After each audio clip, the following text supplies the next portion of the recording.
Saya baru balik daripada mengambil vaksin COVID-19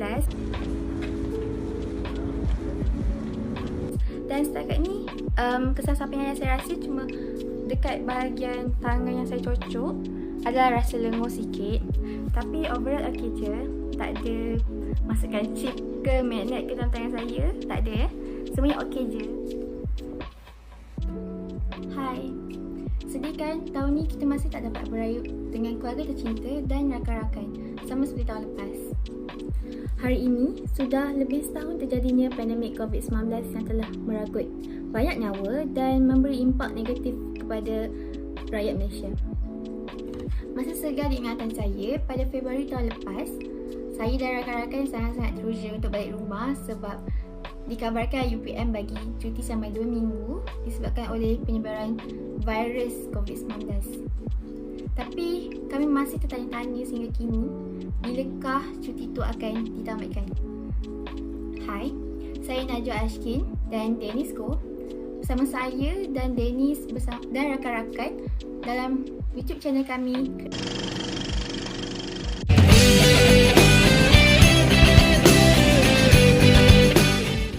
Seperti yang kita tahu, pandemik COVID-19 ini telah memberi impak negatif terhadap ekonomi, kesihatan mental dan kehidupan seharian kita. Tapi, kita jangan lupa bahawa ada individu yang bertukar lumus untuk memerangi virus ini. Semestinya petugas barisan hadapan negara kita. Oleh itu saya ingin mengucapkan terima kasih frontliners ataupun petugas barisan hadapan kerana memberi masa dan tenaga mereka demi menyelamatkan negara kita.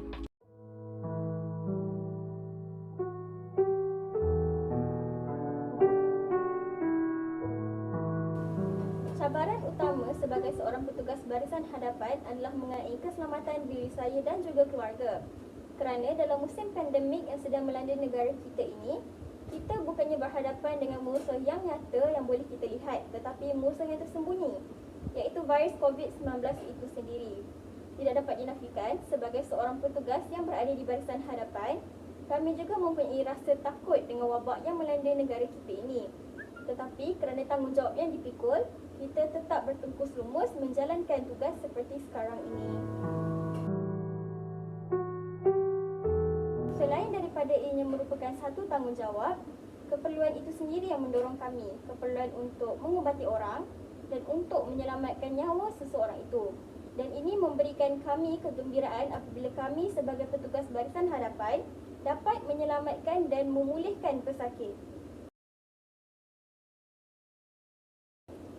Ketika orang lain berada di samping keluarga mereka di rumah pada waktu ini, kami kekal di sini berkorban waktu dan tenaga demi negara.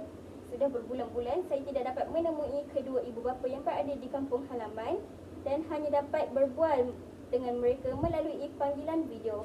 Jadi hanya satu harapan kami agar rakyat di luar sana bersama-samalah kita menjaga diri dan mematuhi segala SOP yang telah ditetapkan.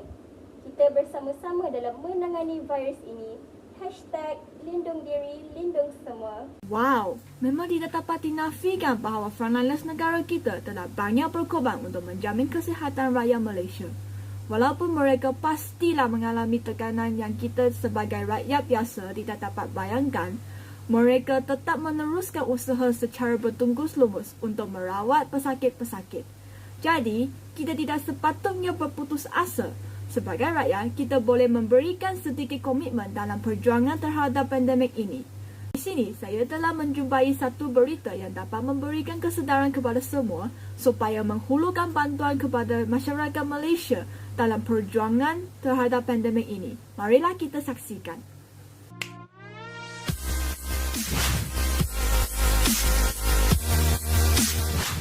Buletin Utama 10 April bersama saya Nur Hasya Amran. Assalamualaikum, salam sejahtera dan salam satu Malaysia. Susulan kes penularan COVID-19 di negara kita yang semakin meningkat telah pun memberi sedikit sebanyak impak terhadap gangguan ekonomi maupun sosial. Namun demikian, jumlah kes pada baru-baru ini telah berjaya menurun sebanyak 2 angka hasil daripada para barisan hadapan yang membanting tulang dalam memerangi wabak COVID-19 di negara kita. Pelbagai inisiatif dilaksanakan dalam perkhidmatan awam untuk memastikan khidmat efektif terus diterima masyarakat. Bahkan dalam situasi yang mengambil berat mengenai penularan COVID-19 yang masih aktif. Selain itu, tidak lupa juga terhadap keprihatinan rakyat Malaysia di mana mereka turut serta menyalurkan bantuan kepada pihak yang memerlukan dalam kegawatan ini. Usaha ini dapat dinilai sebagai salah satu cara untuk meringankan beban para barisan hadapan di samping dapat mencapai gelaran negara sifar COVID. Ingat ya, bukan sahaja petugas barisan hadapan yang perlu memerangi COVID-19 ini, tapi kita sebagai individu yang bertanggungjawab perlulah juga mengambil langkah berjaga-jaga. Oleh itu, lepas ini saya akan menjemput Dr. Chin untuk memberitahu apakah langkah-langkah yang perlu kita ambil. Selamat sejahtera Dr. Chin. Soalan saya pada hari ini, pada pendapat doktor, adakah SOP yang dikeluarkan oleh kerajaan pada hari ini sudah cukup untuk kita memerangi COVID-19? Baiklah, saya percaya kalau rakyat sentiasa mematuhi SOP dengan sepenuh-penuhnya, pastilah kita boleh mengurangkan risiko dijangkiti COVID-19. Tapi, kebersihan diri juga perlu dijaga. Kalau sakit, tak kisah COVID-19 ke tidak, mereka haruslah pergi ke klinik penghampiran untuk mendapat rawatan segera. Yang paling pentingnya, dalam perjalanan ke klinik, topeng mulut haruslah dipakai dengan sebaik-baiknya dan jaga jarak 1 meter dengan orang awam supaya tidak menyebarkan virus kepada orang lain. Oh, betul kata doktor. Saya pun setuju. Sejak pandemik ini, saya dapat tahu tentang amalan 3W dan 3S yang penting untuk menangani pandemik ini. Boleh tak doktor terangkan sikit tentang amalan-amalan tersebut? Ya, baiklah. Konsep 3W merangkumi watch, wear dan warm. Yang pertama, watch bermaksud sentiasa basuh tangan dengan air dan sabun. Yang kedua, wear bermaksud sentiasa pakai topeng mulut di tempat awam dan tempat kerja. Yang ketiga, warm bermaksud sentiasa sedia akan amaran daripada Kementerian Kesihatan Malaysia, KKM, yang berkonsep peringatan. Peringatan termaksudlah duduk di rumah, elakkan kunjung mengunjung, dan elakkan persentuhan dan bersalaman. Konsep 3S bermaksud jauhi kawasan yang sempit, jauhi kawasan yang sesat, dan elakkan bersembang atau berduduk dengan jarak yang dekat. Dan secara ringkasnya, kalau semua orang mengamalkan pendekatan 3W dan elakkan konsep 3S, pastilah kita boleh mengawal penularan wabak penyakit COVID-19 dengan baik. Baiklah, terima kasih kepada doktor atas kesudian untuk memberikan kesedaran kepada penonton-penonton tentang cara-cara yang betul untuk menjaga kesihatan kita pada masa kini. Untuk pengetahuan semua, selain SOP yang dikeluarkan oleh kerajaan, mereka juga telah berjaya mendapatkan vaksin yang secukupnya untuk rakyat Malaysia. Saya dah daftar vaksin dan saya telah sukarela mendapatkan vaksin AstraZeneca. Tapi saya risau sebab kawan-kawan saya masih ada yang tidak mendaftar vaksin. Ya, betul. Kenapa ni? Kenapa phone saya ni? Najwa, boleh dengar tak Kenapa Najwa? ni?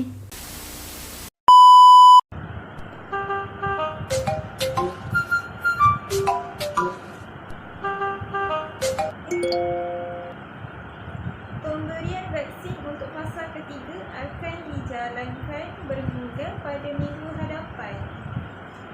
Kau dah daftar ke vaksin hari ni? Belum lah, takut. Belum. Orang kata dia microchip. Microchip? Nanti dia boleh kesan kat mana tahu. Dapat kesan kau kat mana? Oh no. Oh no. Oh no, no, no, no, no. Inilah contoh orang yang terpengaruh dengan teori konspirasi karut pasal vaksin. Vaksin ni adalah sinar harapan kita untuk kita menang dalam melawan COVID-19 di negara kita. Proses vaksinasi ni pun dah bermula tau sebenarnya.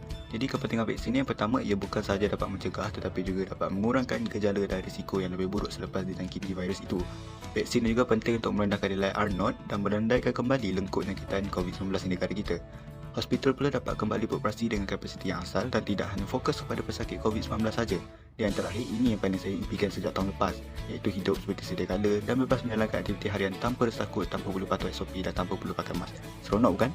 Friends seperti askar, polis tidak perlu lagi untuk bertugas berdiri di tengah panas semata-mata untuk menjalankan sekatan jalan raya. Apa lagi? Saya dah daftar vaksin Jomlah daftar untuk kurangkan beban frontliners kita.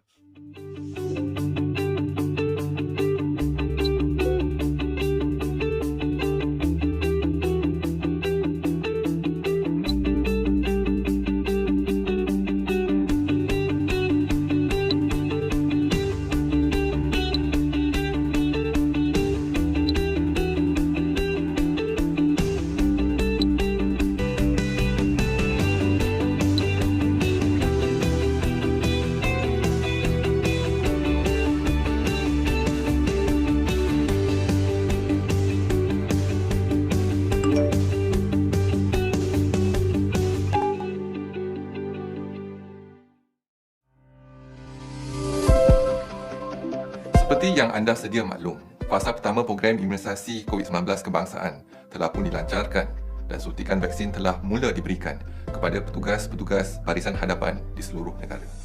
Fasa kedua yang akan dimulakan tidak lama lagi disasarkan kepada golongan berisiko tinggi dan warga emas. Manakala dalam fasa ketiga pula, vaksinasi kepada golongan berusia 18 tahun ke atas akan menyusul selepas itu. Saya ingin mengambil kesempatan ini untuk menyeru kepada rakyat Malaysia agar mendaftarlah dengan segera untuk vaksinasi. Lindung diri, lindung semua.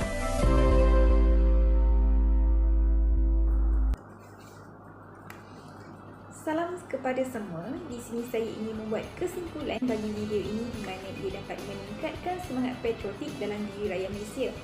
Berdasarkan video ini, kita mendapat iktibar betapa pentingnya kita memberi komitmen kepada negara bagi menunjukkan ketaatan kepada tanah tercinta. Kini, negara kita telah mengalami krisis pandemik yang begitu serius sehingga telah mengambil banyak nyawa yang tidak berdosa.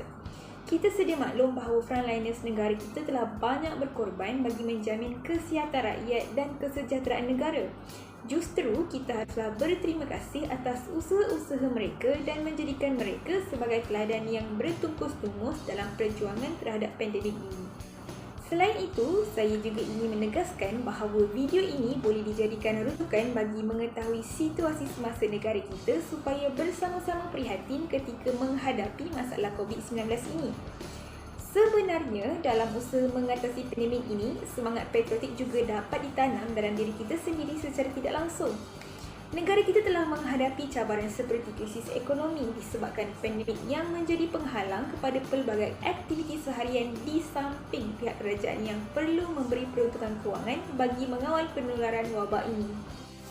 Jadi, video ini meningkatkan kesedaran kepada semua rakyat untuk menghargai jasa pasukan barisan hadapan dan memberikan kerjasama dengan menjalankan tanggungjawab sebagai warga negara Malaysia seperti mematuhi SOP yang ditetapkan oleh kerajaan.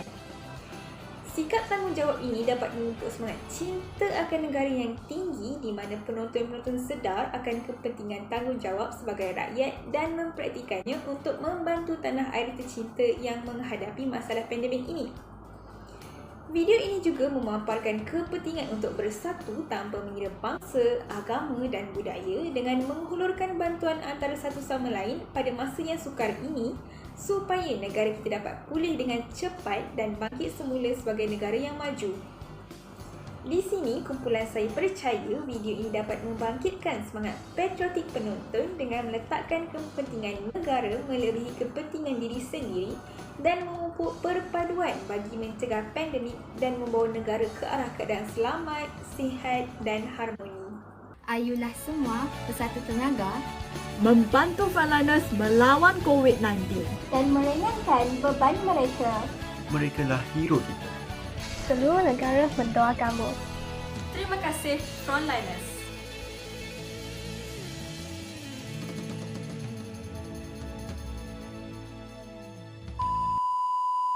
ekonomi negara. Yang